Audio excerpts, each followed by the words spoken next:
Welcome back to everyone. In this video I will guide you how to fix screen dimming on Motorola G37 powered. Let's start the video. If you want to fix this problem, so first of all go to app library.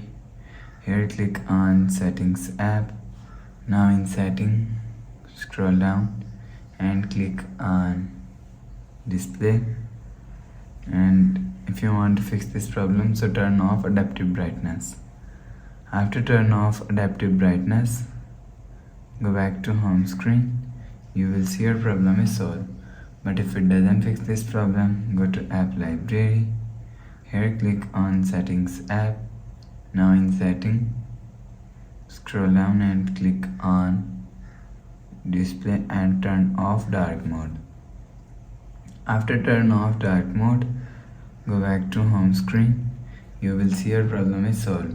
But if it doesn't fix this problem, so restart device. Just click and hold side power button and volume up button and click on this restart icon.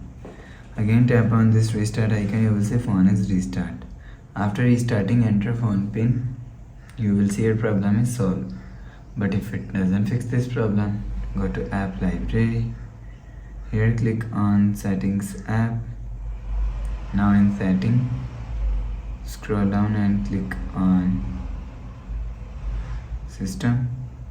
After click on system, click on reset option and click on reset all settings and enter phone pin. Click on this icon. You will see your problem is solved. So please subscribe for more new latest videos. Thanks for watching.